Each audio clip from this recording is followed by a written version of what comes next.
సాధారణంగా మనం ప్రజల్లో చూసుకున్నట్టయితే ఈ రోజులలో ఎక్కువ శాతం వరకు బీపీ, షుగర్, అదేవిధంగా క్యాన్సర్ బారిన పడుతున్నారు. అంటే ఎవరిని చూసినప్పటికీ కూడా వాళ్ళ ఆహార వ్యవహారాలు కానీ, వాళ్ళు వర్క్ చేసే ప్లేసెస్ కానీ, వాళ్ళకి టైంకి సరిగ్గా తినకపోవడం వల్ల ఈ వ్యాధులు అనేవి ఎక్కువ శాతంగా వస్తున్నాయి. వాటి నుంచి వాటి బారి నుంచి బయటపడడానికి కూడా ఎన్నో ట్రీట్మెంట్స్ అయితే తీసుకుంటున్నారు. తాజాగా కేంద్ర ప్రభుత్వం అయితే ఈ నెల 20వ తారీఖు నుంచి బీపీ, షుగర్, క్యాన్సర్కి ఫ్రీగా స్క్రీనింగ్ చేస్తాము అని చెప్పేసి ఆదేశాలు ఇచ్చారు. అదేవిధంగా ఇంకో 6 నెలలలో మహిళలకి ఏదైతే క్యాన్సర్ ఉంటుందో వాటికి కూడా వ్యాక్సిన్ అనేది ఇవ్వడం జరుగుతుందని చెప్పేసి చెప్తున్నారు. అసలు మెయిన్గా ఈ బీపీ, షుగర్, క్యాన్సర్ అనేవి ఎందుకు వస్తాయి, ఏ విధంగా మన లోపల ఏ విధంగా అయితే ఇవి ప్రవేశిస్తాయి, వీటికి తగిన చర్యలు ఎలాంటి చర్యలు తీసుకోవాలనే విషయాలని విశ్లేషించడానికి మనతో పాటు Medicover hospital senior consultant radiology oncologist అయిన ప్రశాంత్ గారు ఉన్నారు. వారిని అడిగి తెలుసుకుందాం. సార్ నమస్తే. సార్ నమస్కారం అండి.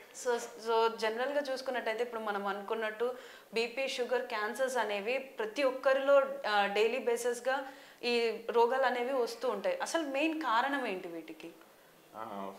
First of all big TV ప్రేక్షకులకు నమస్కారం అండి. మీరన్న ఈ డిసీజెస్ ఏవైతే ఉన్నాయో వీటిని నాన్ కమ్యూనికబుల్ డిసీజెస్ అని అంటారండి. ఇప్పుడు చూసుకున్నట్టయితే ఒక 30-40 ఇయర్స్ బ్యాక్ మనం వెళ్ళినట్లయితే ఎవరన్నా చనిపోవడానికి ముఖ్య కారణం ఇన్ఫెక్షన్స్ ఉండేవి. మనం సింపుల్ ఏంటంటే మనకి ఇండిపెండెన్స్ అప్పుడు మన యావరేజ్ లైఫ్ స్పాన్ 30 సంవత్సరాలు ఉండేది. ఇప్పుడు అది 70కి వచ్చింది. ఇప్పుడు most common cause of death అంటే ఒక మనిషి చనిపోవడానికి కారణం నాన్ కమ్యూనికబుల్ డిసీజ్ అండి. నాన్ కమ్యూనికబుల్ డిసీజ్ అంటే మీరు చెప్పిన ఈ డయాబెటీస్ కానీ, హైపర్ టెన్షన్ కానీ, హార్ట్ డిసీజెస్ కానీ, క్యాన్సర్, ఇవన్నీ వీటి కిందకి వస్తుంది అనమాట. దీని ముఖ్య కారణం ఏంటంటే ఆబ్వియస్లీ మన ఇన్ఫెక్షన్స్ని మోరల్గా జయించేసాం. మనం మంచి యాంటీబయాటిక్స్ వచ్చాయి, చాలా వరకు కామన్ ఇన్ఫెక్షన్స్ వీటన్నిటి జయించాం. బట్ ఇప్పుడు వీటి వల్ల మన లైఫ్ స్పాన్ పెరగడం వల్ల వీటి బారిన మనం పడుతున్నాం అనమాట. ఇదే కాకుండా మన లైఫ్ స్టైల్ మోడిఫికేషన్ అనేది మన హ్యాబిట్స్లో చాలా చేంజెస్ వచ్చాయండి. మన లైఫ్ స్టైల్లో ఒకటేంటంటే మనము ఆహారపు అలవాట్లే కాకుండా మన యాక్టివిటీ, ఫిజికల్ యాక్టివిటీ చాలా తగ్గింది. ఇవే కాకుండా స్మోకింగ్, ఆల్కహాల్ కూడా మనం ఎక్కువ కన్జ్యూమ్ చేస్తున్నాము. ఆహారపు అలవాట్లు అయితే ఎక్కువ మనము మన ట్రెడిషనల్ డైట్ నుంచి మనము దూరం జరిగిపోయాము. ఇప్పుడు ఎక్కువ అంటే ప్రాసెస్డ్ ఫుడ్ వాటి మీదే ఉంటున్నాము. ఇవే కాకుండా కల్తీ ఇవన్నీ అందరికీ తెలిసినట్టువే, పెస్టిసైడ్ యూసేజెస్ కానీ ఇవన్నీ. ఇవే కాకుండా నేను చెప్పినట్టు స్మోకింగ్, ఇవి కాకుండా మన ఫిజికల్ యాక్టివిటీ అనేది చాలా తగ్గిపోయిందండి. అది చాలా ముఖ్య కారణం. అది మనం ఇదివరకైతే ఏదో ఒకటి పొలం పనులను, ఆడవాళ్ళు కూడా ఏదో ఇంటి పనులను చాలా చేసేవాళ్ళు. ఇదివరకు వాళ్ళు చేసే దాంట్లో మనము చాలా తక్కువ, 10% కూడా చేయట్లేదు. మన జాబ్స్ కూడా మనము కూర్చొని చేసుకునే జాబ్సే, టేబుల్ మీద కూర్చొని చేసే జాబ్సే ఎక్కువైపోయినాయి. వీటన్నిటికి ఒక్కటి కాదండి, వీటన్నిటికి కంబైన్ కారణమే మీరు ఈ డిసీజెస్ పెరగడానికి కారణం. సో అంటే ఇప్పుడు జనరల్గా అంటూ ఉంటారు బీపీ, షుగర్ అనేవి హెరిడిటీ అని చెప్పి. సో అంటే నిజంగానే ఇవి హెరిడిటీ ద్వారా మన యాన్సిస్టర్స్ నుంచి మనకు వ్యాపించే అవకాశం ఉందా? కాదండి. చాలా కొన్ని మామూలుగా ఈ షుగర్ అంటే 2 విధాలుగా చేస్తారు. టైప్ 1 అంటారు, టైప్ 2 అంటారు. ఈ టైప్ 2 డయాబెటీస్ అనేది కామన్గా కనిపించేది అనమాట. దీనికి హెరిడిటీ పరంగా వచ్చేటి చాలా తక్కువ అండి.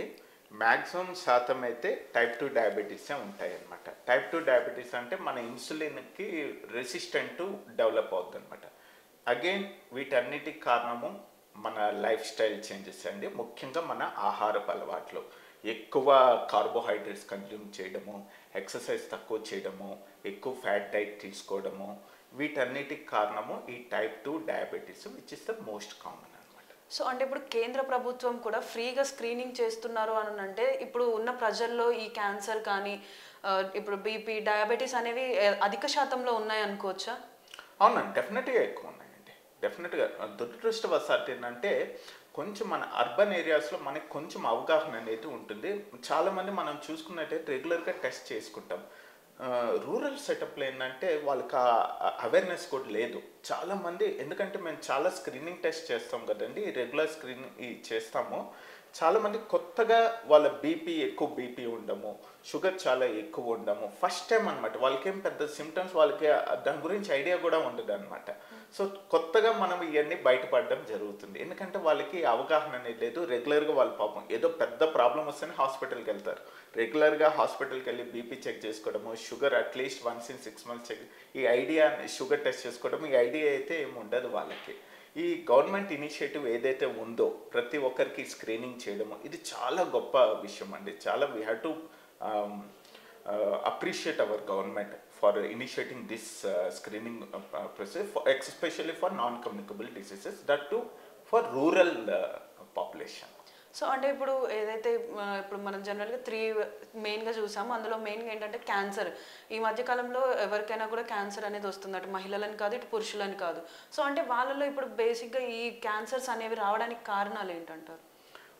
అగైన్ అండి, మన లైఫ్ స్టైల్ చేంజెస్ ఇవే కాకుండా మెయిన్ మన మగవాళ్ళు ఆడవాళ్ళుగా డివైడ్ చేసుకున్నామండి. మగవాళ్ళలో మన భారతదేశంలో ముఖ్య క్యాన్సర్ ఏంటంటే హెడ్ అండ్ నెక్ క్యాన్సర్, నోటి క్యాన్సర్. అండ్ నోటి క్యాన్సర్ అంటే నాలుక మీద ఉండొచ్చు, బుగ్గ మీద ఉండొచ్చు, గొంతులో ఉండొచ్చు. దీనికి ముఖ్య కారణం టొబాకో అండి. మీరు చూసే చాలా చోట్ల మనము టొబాకో చీవింగ్ అనేది, గుట్కా అయ్యి చాలా ఎక్కువ చేసుకుంటారు. అయ్యే కాకుండా బీడీ కానీ, టంబాకు, సిగరెట్ స్మోకింగ్ కూడా ఎక్కువ. దానికి సంబంధించిన క్యాన్సర్లు ఎక్కువగా మగవాళ్ళల్లో కనిపిస్తాయి. ఆడవాళ్ళలో చూసుకుంటే రొమ్ము క్యాన్సరు మరియు గర్భసంచి ముఖద్వారం, సర్వైకల్ క్యాన్సర్ అనేది కామన్ అండి. ఒకవేళ అర్బన్ సెటప్లో చూసుకుంటే రొమ్ము క్యాన్సర్ కామన్, రూరల్ సెటప్లో ఈ సర్వైకల్ క్యాన్సర్ అనేది కామన్గా కనిపిస్తుంది. ఈ సర్వైకల్ క్యాన్సర్కి ముఖ్య కారణం ఈ హ్యూమన్ ప్యాపిలోమా వైరస్ అనే ఇన్ఫెక్షన్. 90% ఈ సర్వైకల్ క్యాన్సర్ ఆ వైరల్ ఇన్ఫెక్షన్ వల్లే ఉంటుంది. అది సెక్షువల్లీ ట్రాన్స్మిటెడ్ వైరస్ అండి. ఇప్పుడు మీరు ఇందాక చెప్పారు కదా, త్వరలో గవర్నమెంట్ వ్యాక్సినేషన్ అనేది స్టార్ట్ చేస్తుంది అనేది. ఆ వ్యాక్సినేషన్ అనేది ఈ హెచ్పివి వైరస్కి దీన్ని నివారించడానికి ఇచ్చే వ్యాక్సినే వాళ్ళు స్టార్ట్ చేయడం జరుగుతుంది. దగ్గర మన భారతదేశంలో 1,20,000 పైన ప్రతి సంవత్సరం ఈ సర్వైకల్ క్యాన్సర్ బారిన మహిళలు పడుతున్నారు. ఎప్పుడైతే మనం ఇది ఇనిషియేట్ చేసామో మనము డ్రాస్టికల్గా ఈ సర్వైకల్ క్యాన్సర్ కేసెస్ తగ్గించడం జరుగుతుందండి. అంటే ప్రీవియస్గా ఇప్పుడు ఈ సర్వైకల్ క్యాన్సర్కి వ్యాక్సినేషన్ అనేది లేదా? డెఫినెట్గా ఉందండి, కానీ అందరికి అందుబాటులో లేదు. ఎందుకంటే ఇది కొంచెం ఎక్స్పెన్సివ్ వ్యాక్సినే అండి. ఇది ఎనీవేర్ బిట్వీన్ 4 నుంచి 9,000 వరకు ఖర్చు వస్తుంది. అది చిన్నపిల్లలు 9 నుంచి 14 వయసు ఉన్న ఆడవాళ్ళలో ఇది తీసుకోండి అని చెప్తాం. వాళ్ళల్లో 2 డోసులు ఉంటాయి. కొంచెం పెద్ద వయసు 15 నుంచి 26, 30 సంవత్సరం వాళ్ళకి 3 డోసులు అవసరం పడుతుంది.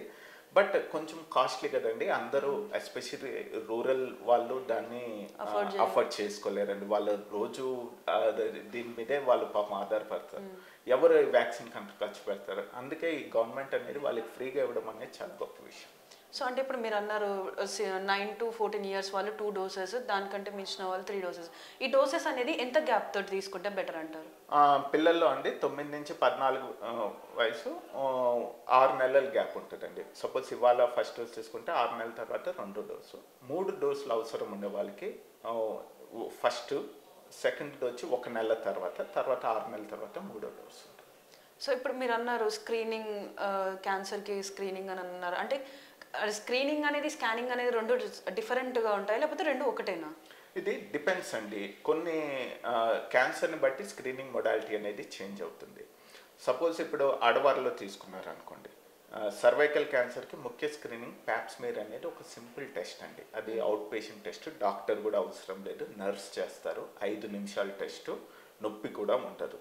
అది 25 సంవత్సరాలు దాటిన ప్రతి మహిళ కనీసం 3 సంవత్సరాలకు ఒకసారి చేసుకోవాలి. అది ప్యాప్స్మియర్ టెస్ట్ అనేది. అదేంటంటే అన్ని చోట్ల ఈవెన్ ప్రైమరీ హెల్త్ సెంటర్స్లో కూడా అందుబాటులో ఉంది. పెద్ద హాస్పిటల్స్కి వెళ్ళాల్సిన అవసరం లేదు దానికి.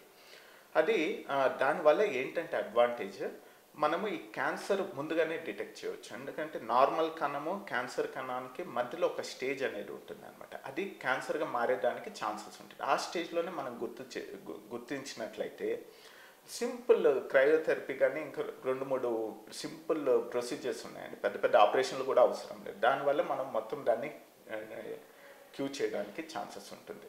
సో ముఖ్య ఉద్దేశం స్క్రీనింగ్ ఏంటంటే ముందుగానే డిటెక్ట్ చేయడము. అదే రొమ్ము క్యాన్సర్కి వచ్చినట్లయితే మెమోగ్రామ్ అనేది సింపుల్ ఎక్స్రే అండి. అది కాకపోతే చిన్న చిన్న సెటప్స్లో అందుబాటులో లేదు. అది అందుబాటులో ఉంటే చాలా మంచిది. అది సింపుల్ ఎక్స్రే ఎక్స్పోజర్ కూడా చాలా తక్కువ ఉంటుంది. దాంతో 40 సంవత్సరాలు దాటిన మహిళలు కనీసం 3 నుంచి 5 సంవత్సరాలకు ఒకసారి కంపల్సరీ ఆ మెమోగ్రామ్ చేసుకుంటే మంచిది.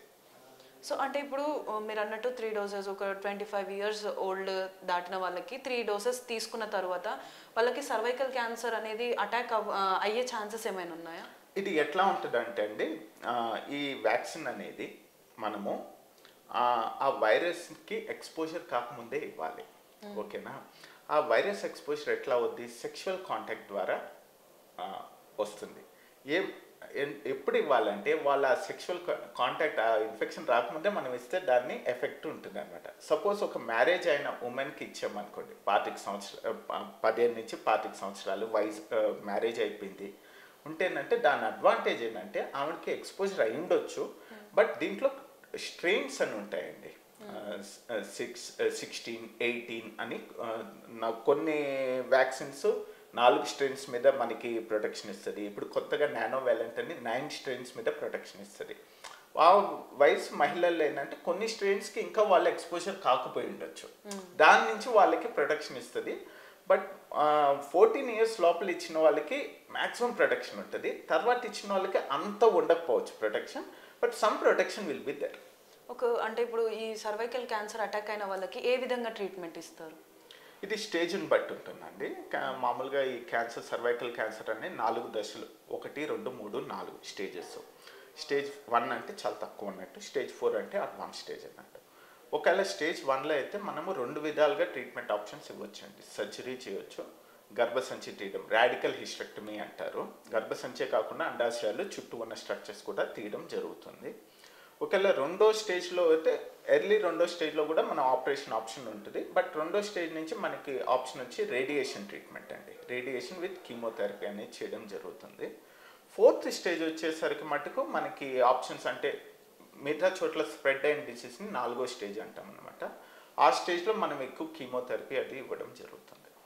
సో అంటే ఇప్పుడు కీమోథెరపీ ఇచ్చిన తర్వాత మనకి అంటే 4th స్టేజ్లో ఉన్నప్పుడు డెత్ రేట్స్ అనేవి ఏ విధంగా ఉంటాయి? చాలా మనకి ఫస్ట్ స్టేజ్లో అనుకోండి, సర్వైకల్ క్యాన్సర్ అనేది నయమయ్యడానికి 95% ఛాన్సెస్ ఉంటుందండి. అంటే 100 మంది మహిళల్లో 95% మందికి నయమయ్యే ఛాన్స్. స్టేజ్ 2 అయ్యేసరికి ఆ 95 కాస్త 80కి వస్తుంది. 3వ స్టేజ్ వచ్చేసరికి 80 కాస్త 40 నుంచి 50కి వస్తుంది. స్టేజ్ 4 వచ్చేసరికి 20 కన్నా తక్కువ అయిపోద్ది అది. సో మనము ఆ 4th స్టేజ్లో చాలా వరకు వాళ్ళ లైఫ్ ప్రొలాంగ్ చేసుకోవడమే ఉంటుంది, కానీ నయమయ్యే ఛాన్సులు అయితే చాలా తక్కువ ఉంటుంది. సో అంటే ఇప్పుడు అంటే as per central government rules వాళ్ళే ఇప్పుడు 3 days ఫ్రీ స్క్రీనింగ్ అని, దాని తర్వాత 6 months తర్వాత వ్యాక్సినేషన్ కూడా వాళ్ళే ప్రొవైడ్ చేస్తున్నామని ఇనిషియేటివ్ తీసుకుంటున్నారు. యాజ్ ఎ ఆన్కాలజిస్ట్ మీరు అంటే మీ ఎలా ఫీల్ అవుతున్నారు? ఇది చాలా మంచి ఇనిషియేటివ్ అండి. ఎస్పెషల్లీ నేను ఫస్టే చెప్పాను కదా, రూరల్ వాళ్ళకి ఈ నాన్ కమ్యూనికబుల్ డిసీజ్ మీద స్క్రీనింగ్ చేయడము, వాళ్ళకి వ్యాక్సినేషన్ ప్రొవైడ్ చేయడం అనేది చాలా గొప్ప విషయం. ఎందుకంటే ఎక్కువ భారీ ఇప్పటికీ మ్యాక్సిమం మన పాపులేషన్ రూరల్ సెటప్స్లోనే ఉంటున్నారు అర్బన్ కన్నా. వాళ్ళకి ఆ ప్రొటెక్షన్ ఇవ్వడం అనేది చాలా గొప్ప విషయం అండి. We have to appreciate and thank our government.